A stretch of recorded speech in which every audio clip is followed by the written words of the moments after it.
Welcome to the Yeah We Know podcast, part of the More You Knows podcast network. You're in the ring with Jimmy, Chris, and Rod. It is another wonderful week in the Morgan You Know universe. We have Yeah We Know. A little later, we're going to have the fast break, and we are live as always here on the network. If you have anything you'd like to talk about, please put a comment in those comments. Today, we're going to try a little something different, gentlemen. I have 5 questions for you. Chris, can you count? Can I start with the question? Can we address this dog behind you, Jimmy? I never knew that there would be a dog running around Jim Riska Studios. Yes. Coco is joining us live as well. Coco is amazing, and she was actually up right behind me, and really good camera view for most of the time before we started. But hopefully, she doesn't do anything she's not supposed to do in the back. All right, sorry. I thought we should address that because all of a sudden there was a moving being behind you there while you were doing the intro. There is a dog behind us today. Yeah, she was posting up on the bed like a show dog. I thought she was trying to make her debut. Yeah, she's trying. I'm sure she's going to do something really fun here in a minute. So I have 5 questions for you on the Yeah We Know podcast. I want to get your opinions because there's a lot going on right now, and we need to figure this out. My first question, I'm going to go to Chris King on this one. Chris, Drew McIntyre is the champion without a championship. I think that's true. Okay. Would you care to expand You on want that? me to elaborate? I mean, is he That not... would No, Jimmy, I believe Chris has it. People tune into podcasts to hear yes/no answers. That's what they do. It's on me. I need to ask more open-ended questions. Listen. He is all right. One of the greatest 5-minute 46-second title reigns in the history of the WWE. All right, he is a champion, and yes, he is going to be a champion without a championship until he gets back in the ring and handles business like he's going to be handling business. So I think that he has done such a great job, Rod, on social media and in the ring. He hasn't even touched him yet, really. I love where they're going with this, but I think it's a little much to say he's a champion without a championship, Rod. Okay, I will get to your Drew McIntyre, but Jimmy, my mind continues to be blown here by the presence of Coco because I have stayed at Studio Jim Riska 2 times before, and I don't believe I remember being a dog there. Was I just like not paying enough attention to not see the dog, or is the dog a new addition? Rod, you and I took her for a walk. I don't know really what you're talking Wow. about. No. Coco is about a 3-week addition to the Jamriska household right now because why, gentlemen?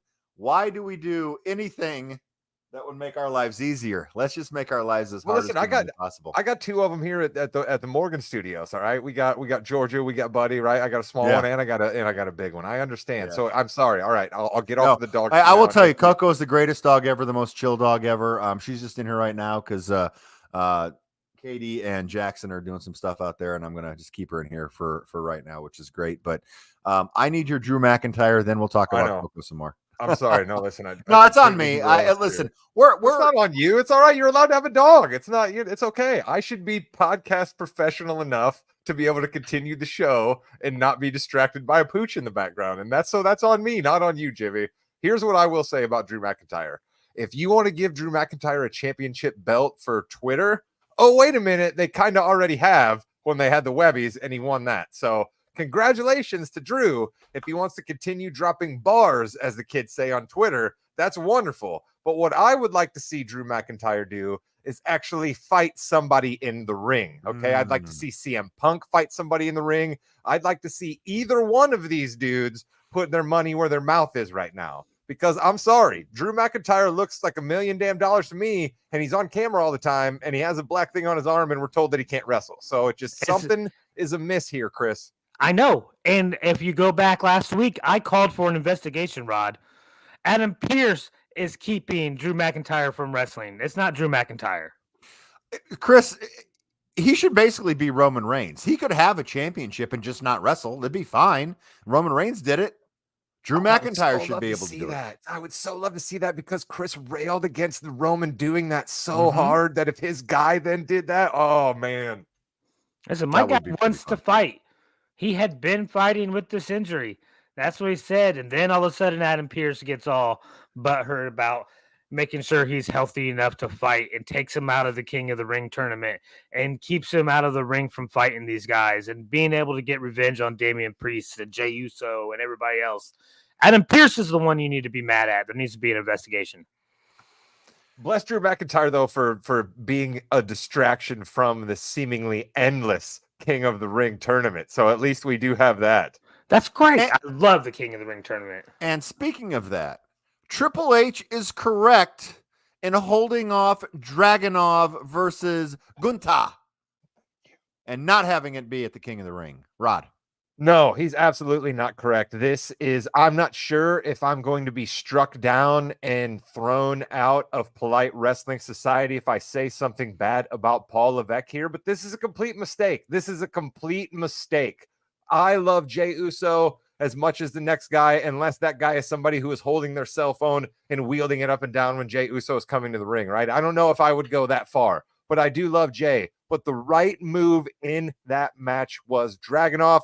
You give us Dragunov and Gunther, and it's fine for it to be in this King of the Ring tournament that nobody understands if it's the quarterfinals or the second round or the first finals and who takes on the next person, then who goes to Saudi Arabia. Nobody can understand any of that, and it doesn't matter because Gunther and Dragunov would have given us a match that's the bedrock, the foundation for a longer feud. Seth Rollins and Cody Rhodes fought 3 times. We think about them together all the time. We could have had the beginnings of that right here and now, and darn Triple H for taking it from us. Chris. I have to say I'm a little bit confused that Rod can't follow a simple bracket tournament. We have grown up in Indiana. We know what brackets are and how they don't work. remember the tournament.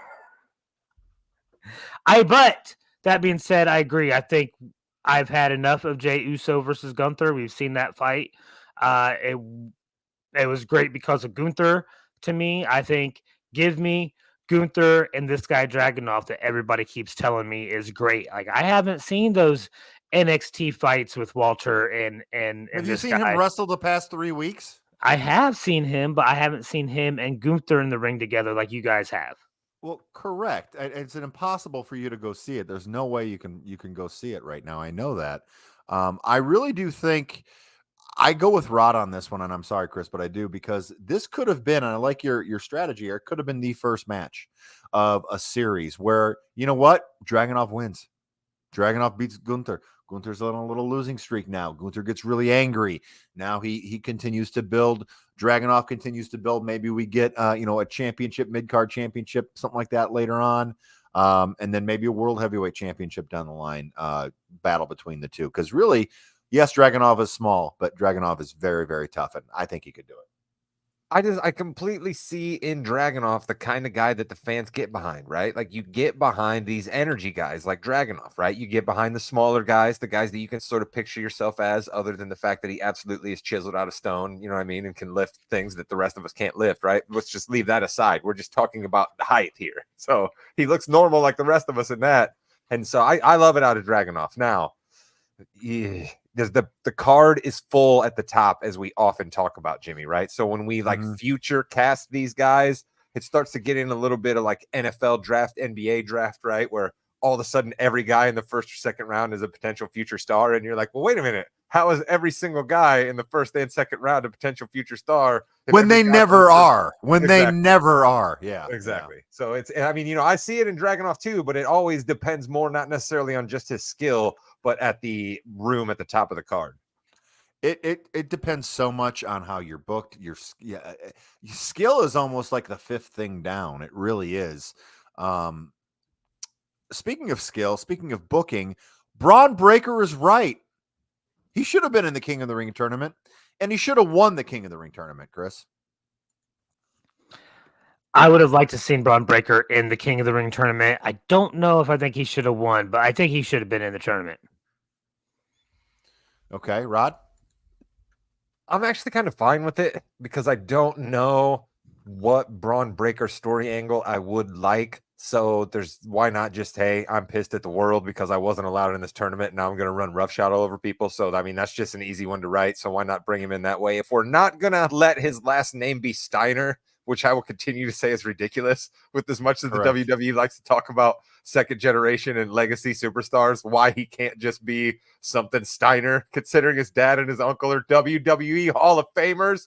I don't know, but if we're not going to use that as his angle, then why not just I'm pissed off at everybody and I'm going to show you with my sports science facts why I'm an athlete unlike anyone else in the WWE.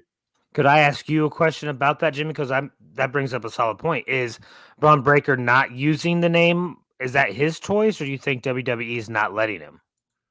No, WWE is not letting him. They're not letting him at all. The Steiner, I mean, his dad said some weird stuff, I think, recently that hasn't been very good, but they wanted to keep it away, even though they brought his dad in for an angle. So it's one of those Vince McMahon things that's kind of still bled over. Braun Breaker's a fine name, whatever. It works fine. But yeah, the Steiner thing I think would have been a lot better. Is it a fine name though? I mean, is it Braun It's Breaker? No, It's I don't know that we need the same letter first and last name. That's kind of not cool in my book.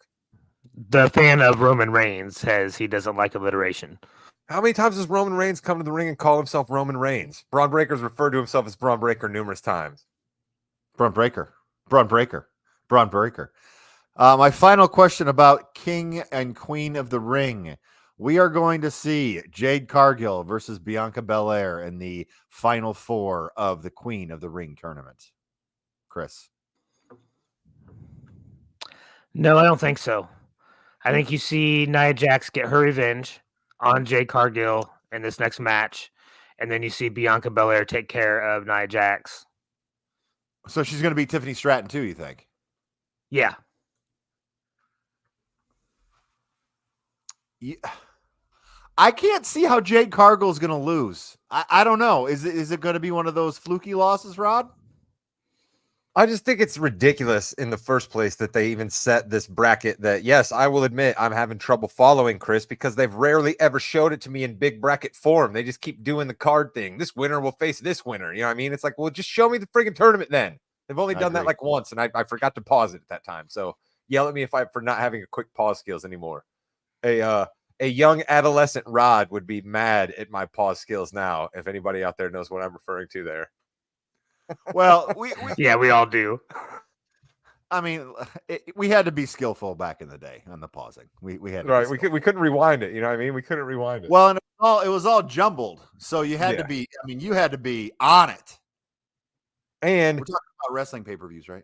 We are talking about wrestling. But here's the thing, okay? I don't like when you have the tag team partners gonna fight each other, right, Jimmy? And let's talk about what happened in the WWE the last time they tried to set up an angle where the current women's tag team champions were going to fight each other. They both decided to quit and they walked out. Yep. You know what? Probably not a good idea for these two to walk out right now. Not gonna lie. No, so I don't get it. I don't like Chris's thing makes sense, but then that elevates Nia Jax, which none of us want, right? Tiffany Stratton's gonna have to get squashed in this, right? And she's on a meteoric rise. So like I don't understand why we couldn't have just thrown a couple other sacrificial lambs into this tournament, right? Like, why not pluck that chick who comes out with the Legado del Fantasma and put her in there? You know what I mean? Like, there's just so many other people we could have put in there instead of having to put both Bianca, Jade, and Tiffany all right there bundled up to where somebody's going to come out not looking good. And frankly, those are three people you want to look good right now. Well, but I mean, I think it also shows that they want it to mean more this year, though, right? And it I don't know, does it mean more because the finals in Saudi Arabia?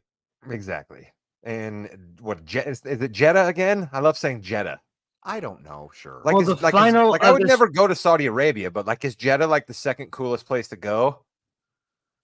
Sure. Yes, it is. Jeddah would be the no, Chris. I'm sorry. Go ahead. Maybe third. I don't know. So Jeddah's like the Chicago of Saudi Arabia. Then right? Takes you an hour and a half to ride your horse 6 miles, dude, and you're going to Jeddah. But I'm just saying, but I mean, so in like Dubai, right, with the Burj Khalifa, right, where Tom Cruise did his thing in Mission Impossible, like that's like the New York or LA of Saudi Arabia, right? And like that's not Saudi Arabia. That's not Saudi Arabia. Yeah, it is. Isn't Dubai in Saudi Arabia? No. Or is Dubai its own country? Dubai Okay, we need to stop talking about Middle East geography because we do When not Chris know. is the foremost expert on Middle East geography of the three of us, Like- we like, need to continue. I talking know about what wrestling. I know what the city that you're thinking of is Riyadh, but I think I'm butchering that pronunciation like I butcher everything. Riyadh. It's Riyadh. Yeah, That's yeah. fine. You're okay. Yeah, That's they've all been right. there before too. All right, so we Yeah. got like Riyadh and like Jeddah. All right, okay. But Jimmy is relevant because that's where they're having the pay per view. But I'm sorry. Okay, but All right, like that's not. But here, that's the thing. The final of the King and Queen of the Ring is in Saudi Arabia, but that's not. That's just to crown the king or queen. So it's not like it's not still a big deal because that's then your number one contender for whatever belt they want to go after. But have they said that? Has that been explicitly said, Jimmy? Did I miss that? Yeah, you would think that would be it, right? That's how you do it. That's how you make the summer fun to go to SummerSlam to face the champion. That's how you do it. But I don't know if they've done it, Chris. I mean, if that's not what they do, then They haven't done it before. I Of mean, course, Xavier Woods is back to back King of the Ring winner. And it did a lot for Xavier. They did a lot for Xavier. I mean, if you like win Bobby King Lashley, of the Ring, for example. if you win King of the Ring or Queen of the Ring, and that doesn't give you an automatic spot at the title, then what the hell does? It definitely does it. Chris, let me ask you this. If I say to you, William Regal, do you know who that is? Yeah, I've heard that name before. I've been around a while. Okay, well, he was the king. He was the king of the ring. Did that do a lot for you? Steve Austin, have you heard of him? He was King of the Ring once. Right? Yeah, but do you even come close to associating that with anything you say about Stone Cold, or do you say he won 3 Rumbles before you mentioned that he was King of the Ring? I put it you in the say same that vein. that's when he did the promo. I would Austin put this 316 says I just whipped his ass. Yeah, no, but that's only because Jake was a Bible thumping guy at the time. Yeah. This is in the same vein for me. Okay, now remember, this is like somebody that's new or coming back, okay, or just getting into it. This is the view I'm coming from. King of the Ring to me feels just like Money in the Bank or the Royal Rumble. What? Okay. That's ridiculous. It's a type of tournament. It should. It's a type of tournament that you have to win in order to become a number one contender and get a chance at the belt. Listen, that's what Chris, it feels like to me. I would have been with you if you would have said just Money in the Bank, because the Money in the Bank briefcase is superfluous and stupid at this point, and I think that they should just do away with it. But then when you threw in the Sacred Rumble, which clearly states whoever wins it gets a shot at WrestleMania, and the iconic shot of them pointing at WrestleMania, the biggest event in wrestling, you lost me there, Chris, but I would have been with you on Money in the Bank. Well, I see where Chris is coming from, because it should mean that. It should mean something that is you're going for that championship at SummerSlam. You're going for something specific, where now it really doesn't. And they really can't, because you have King of the Ring and then the next month is Money in the Bank. So then you'd have 2 conflicting things going on there. And can we also talk about how at this point we have worried about King of the Ring, that we now have to have a title for title, or do we have a title for title at King of the Ring? Jimmy, what's happening there? My final question is Cody Rhodes, Logan Paul, title for title at King of the Ring is the right move, and Logan Paul should win that match. I'm going to go to Chris. Yes, Logan Paul should win that match. Let's go. All right. There would be nothing. That bandwagon got jumped off quick, man. That there would be nothing that would generate more heat in the WWE universe than to give somebody like a Logan Paul both belts and end Cody's story. That, to be fair, now that he has the belt, I'm not as interested in his story, but I hate Logan Paul, and I would hate to see him with both belts. But from whatever you guys tell me, that's the way to go here. You give a bad guy the most heat you can generate, and somebody like Logan Paul will generate that type of heat. Rod, what do you think here? Do you think Logan Paul is that person that Cody can have a few matches with, build a feud with, that will take Cody's title run to the next step? Or do you think Logan Paul should just get the belt? I will answer your question in a Chris-like fashion. I believe Logan Paul is good enough at everything in professional wrestling right now that he can do any of the above. So whatever way they want to write it is fine. But I'm going to handle the answer to this question this way. I foretold of this to all of you, okay, on the numerous times where we had these fantasy booking segments talking about how Roman Reigns would finally go down. I foretold of this. I said, hey, it's all great until Roman Reigns goes away, and then we're all going to be missing him. And what's happening every once in a while? Randomly at crowds, people are just chanting, we want Roman. We want Roman. That's happening. And when the dog chases after the car, he loves chasing after the car. His tail's all wagging. He's all happy. But when he catches up to the car, he doesn't really know what to do with it. And I foretold of this about Cody Rhodes as well. So let's take the pressure off Cody. Let's get the belt off of him before the worm starts to turn and before he becomes John Cena-like. While he still can save a little bit of his cred, let's put the belt on a heel Logan Paul. I'm with it, but they're definitely not going to do that. They're going to have Cody Rhodes become a Grand Slam champion. I don't see how. I think Cody Rhodes winning both belts hurts the United States Championship so much more because he will have to give that up. And then it's back to a random tournament thing again where Braun Breaker wins that. And hey, let's have I won't be able to follow. Let's have another battle royal, guys, for the United States Championship. How about we do that? That'd be awesome, huh? How about whoever wins the Andre the Giant Battle Royal gets it this time? Let's make that really, really important. So just go all the way to Mania. Just have it vacant for the next 10 months, and it goes all the way to Mania. That would be great.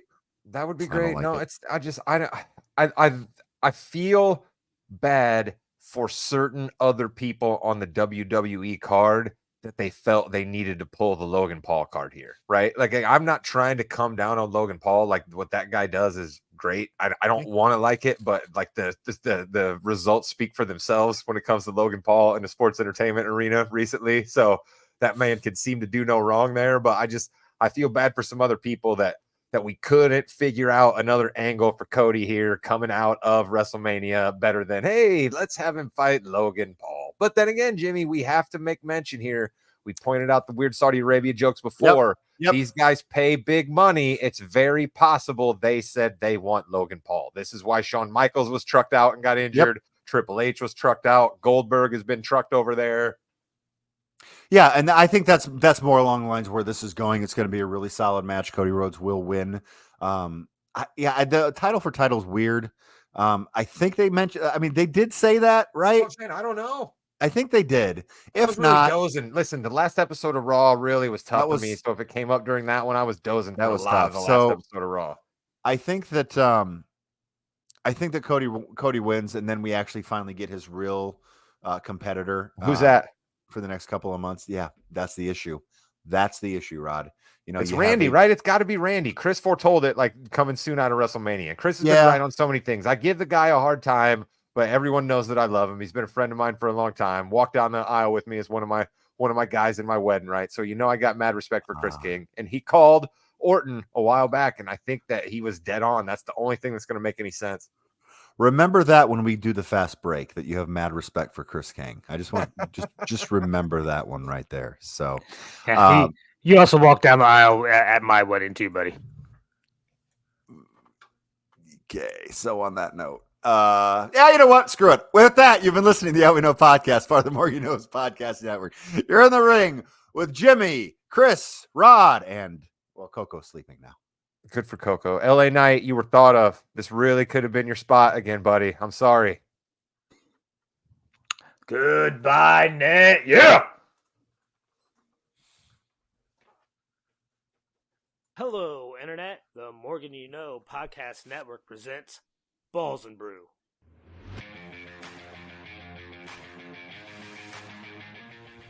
Hello, ladies and gentlemen. Welcome to the flagship sports podcast here on the Morgan You Know podcasting network. My name is Rod Morgan. I will be your affable host. Joining me is the executive producer of this podcast and every other podcast here on the network. His name is James Jamriska. Jimmy, hello. Hello, Rod. I'm happy to be here as always. And remember, we are live. So if you are listening, throw a question in the chat. We'll get to it. We absolutely will. We appreciate those of you tuning in, checking out our beautiful mugs here on Facebook, joining us with a background that I don't compliment him on quite enough. He has stepped up his game from the hostage terrorist negotiation situation he used to have going on. He's now looking good. And I said North Carolina last podcast, and he didn't call me out on it. I appreciate that. Back home in Indiana, it's our guy, Chris King. What's up, fellas? Crazy week in the NBA, right? It certainly was, but I want to start with something that I guess sounds crazy at the face for a second, but then upon further instruction, maybe we'll realize it's sane. Jared Goff will be the second highest paid quarterback in the NFL starting next year, pending any more contract re-signings, right? Dak Prescott could get a deal. You have the guy up in Green Bay could get himself a deal. You have Tua supposedly up for a deal, so those could change. But going into next year, Jimmy, Jared Goff, who was thrown out of LA. They had to attach an extra first-round pick in the trade to get Matt Stafford just because his contract was deemed so bad, is now going to be making $53 million a year. Only 170 of the 212 is guaranteed. You know how that NFL stuff works, but still the second most guaranteed money other than the aberration of Deshaun Watson contract that the Browns gave him. It's one of those things where it's a lot of money, but you're right. He'll be the second highest paid quarterback for about a month, and then he'll be like the sixth highest paid quarterback. But at least with him, you get consistency. You know what you get every day. You can go to an NFC championship game. You have the tools maybe to go further. He's played in.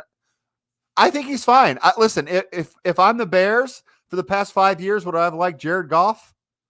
Yes, I would have. And a lot of teams can say that. I think I'm fine with that. Chris, isn't it sort of the issue with Jared Goff that like he is definitely a solid quarterback if we look across the landscape of guys who snapped under center, and you've talked about this, how many different guys took a snap last year as a starting quarterback in the NFL. He's certainly up near the top, but isn't the problem at some point you're going to need a quarterback you're paying $53 million to make a play to put you over the top? And is Jared Goff really that guy? I would say Jared Goff is that guy 33% of the time. All right. I mean, but like, that's the thing. You don't always need the quarterback to do that. And hopefully Detroit's thinking that if we have a guy like Goff that can consistently put points up on the board, we don't need those last minute heroics anymore. I think it's I'm a little bit of a homer when it comes to Lions. I've been on their bandwagon for the last few years. I love what they're doing up there. So to me, they really can't do any wrong. So I'm for it. Sign this guy. Lock him up. He's done more for your football franchise than a lot of other players that ever have. Jimmy, I got one more for you here, and then I'm going to come back to Chris for something related to Goff. Should Detroit be worried that Jared Goff might not be Jared Goff when their offensive coordinator undoubtedly takes a head coaching job finally this offseason? When Ben Johnson, who Mr. Williams talks about all the time, goes out of town, should Lions fans be worried that Jared Goff will turn into a pumpkin? Shout out Cinderella. Yeah, I think that they need to enjoy this season as much as possible because the NFC North is going to get a lot tougher over the next couple of years. So they really need to go all out. Last year, I think, was the window. I honestly do, because I think there's just so much competition this year. And that Ben Johnson hanging over their heads is a big thing, too. That cannot be overlooked. I think they should be worried, yes. All right, Chris, speaking of worry, Jerry Jones, is he? I mean, I'm not sure how coherent he is anymore, but I would like to think that he is definitely worried at this. Like, Dak Prescott, I mean, if Jared Goff is $53 million, right? And Joe Burrow is $55 million and Justin Herbert's right there around 51. I mean, what in the world is Dak Prescott going to be demanding from the Cowboys, Chris? Because let's be clear here. He can just straight out demand it. Cowboys cannot franchise tag him, and his contract runs out at the end of this year. Yeah, he can demand it. The Cowboys, they have a lot of issues. Dak, I don't think is the biggest or most pressing right this minute. I don't have the problem with Dak that a lot of other Cowboys fans do, all right? I don't put all this blame on him for not being able to get us over this hump, all right? When you are a player for the Cowboys, there are additional hurdles that you have to maneuver and obstacles you have to fight through on that franchise than no one else has to deal with. And you mentioned it, Rod, Jerry Jones, all right? Making decisions like bringing back Zeke for I don't know. He thinks it's 2014 again. Reunion tour, baby. Reunion tour. Mostly old stuff. Couple of covers. Maybe a few new tracks. We'll see. You know what I mean? Reunion tour. Let's go. Oh, Chris, oh. I'm not trying to come down on Dak. What I'm saying is, honestly, Dak will demand $60 to $65 million, and he probably is right. And the Cowboys should give it to him because if they don't, Jimmy, I have a feeling the Miami Dolphins will be like, hey, Dak, why don't you come on over here and take this offensive weapon that we have here, and we think you'll be better than Tua Tagovailoa because we don't want to pay him that kind of money. What about the New York Giants, who would just love to have a competent quarterback? It has been 28 years since the last Super Bowl win for the Dallas Cowboys. I think the GM probably should go, and a new GM should come up. The problem is, as Chris said, the GM's the owner, and the owner's the GM. It hasn't worked. Let's try something different. Boy, a Bears fan trying to call out a Cowboys fan for a championship drought. All right. Hold on. The schedule just came out. We got plenty of time to fight about the NFL. Let's not. The NBA playoffs are still going on. I just wanted to start Balls and Brew that way. Give Jimmy a bit of a break because he just hosted. Yeah, we know, but he's about to step into the hosting chair here and run us on what we all love to do. Yell about the NBA. The fast break is next.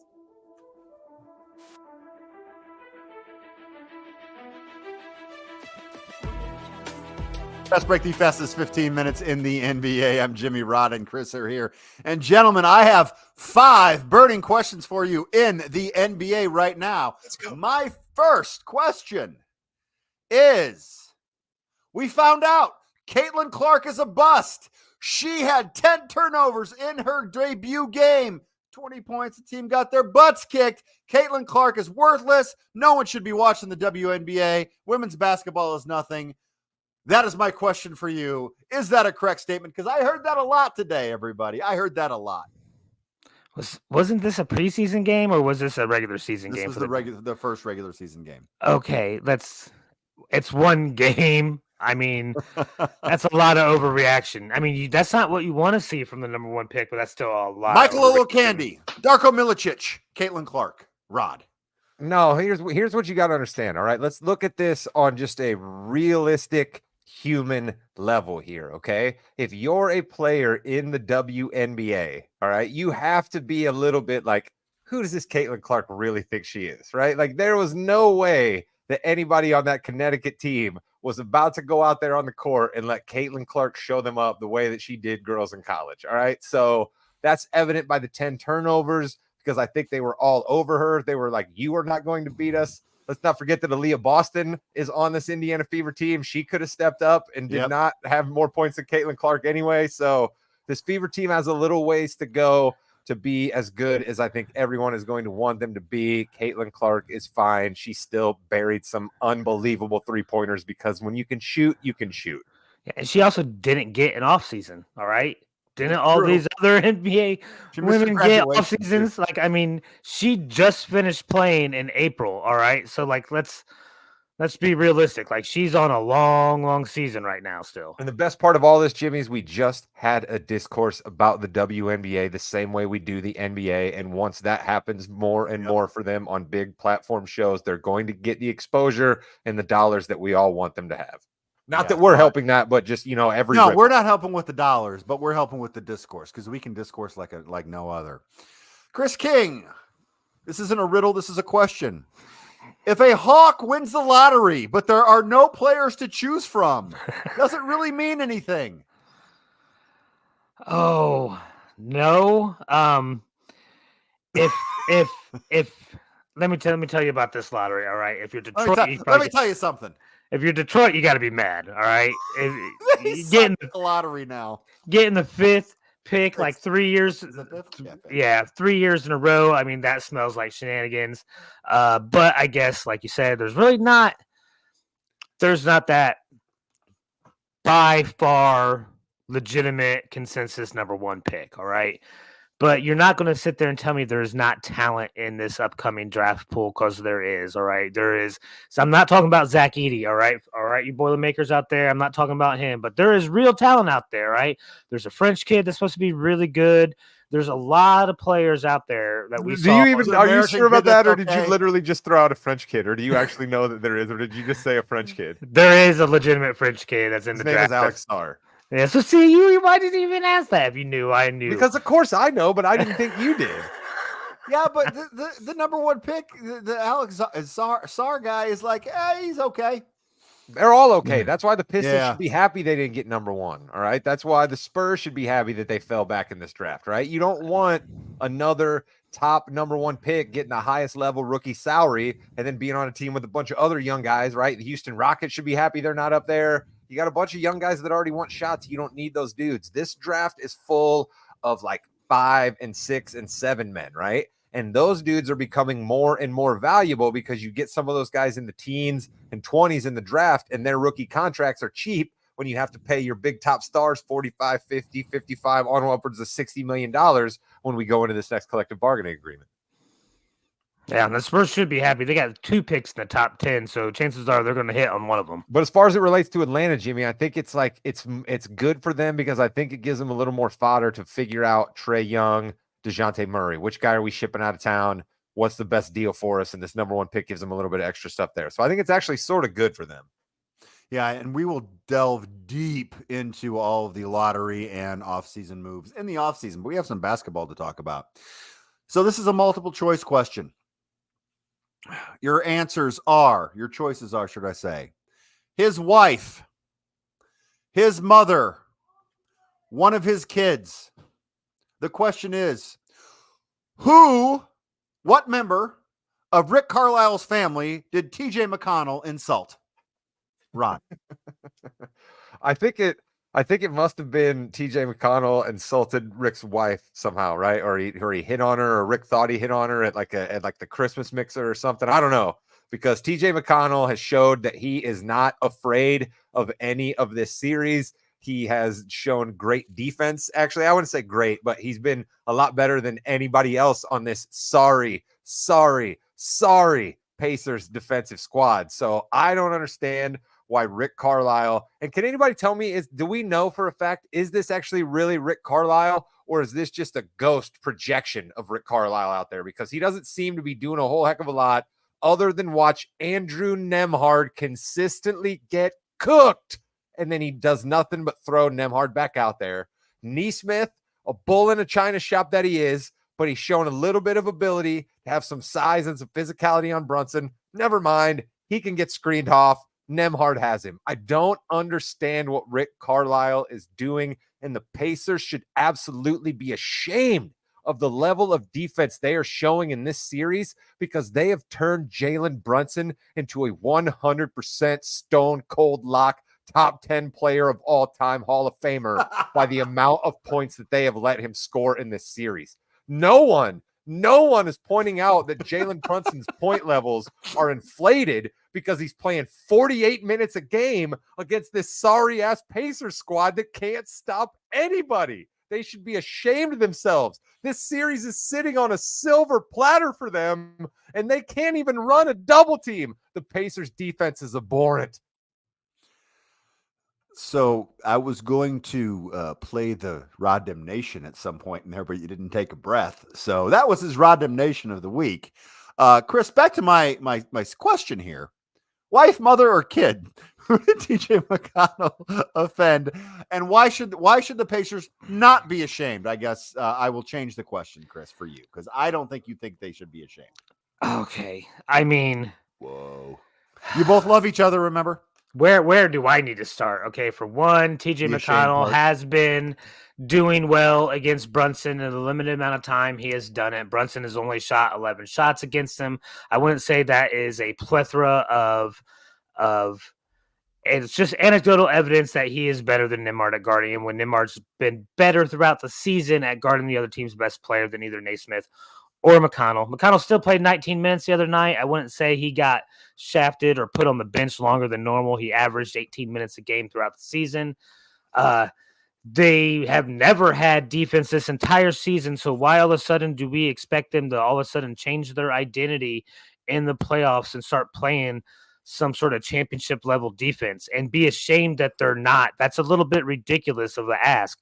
I wouldn't turn around and say Jaylen Brown should be ashamed because he's playing the same way he has the entire career of his basketball life. You don't say they should be ashamed. This is the identity of the Pacers. We aren't great on defense. We haven't been all year. Everybody knows that. We are great on offense. We keep the ball moving. Didn't look great the other night, but that's the only night you can say our offense did not show up. Was that game 5? To be ashamed is a pretty rough statement to say to a team that is essentially doing the exact same thing they've done the entire season. Speaking of Ghost Rod, because I'm kind of more on your line on this one because Julius Randle's not playing, OG Anunoby's not playing.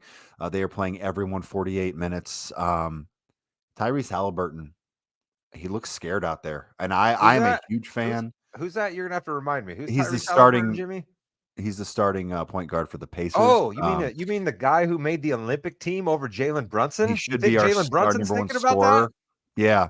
I am more concerned about Halliburton than anything else. Well, actually, Nembhard on why is he guarding him? I never understand why when everyone sees something, except Rick for Carlisle's smarter than all of us, Jimmy. He's smarter than all of us. It's not working. Turning in 70 calls to the NBA officials after the first 2 games in Madison Square Garden set a bad tone for his team. All right. They set a bad tone for his team. They've then continued feeling that the world is against them, and they haven't shown up like dogs to fight. And the Knicks have shown up like dogs every single game. Hartenstein absolutely wiped them out. And Chris, I will continue to say ashamed because I refuse to embrace mediocrity. You can tell me that the Pacers have been terrible at defense all year, and I will tell you that that's not something they should accept. We shouldn't give them a blue ribbon for, the Pacers are a bad defensive team, and they wear it like a badge of honor. That's terrible. You're not supposed to be bad at defense. You're supposed to be good at defense. You're supposed to up your level of play in the playoffs. The Pacers haven't done it, therefore a shame.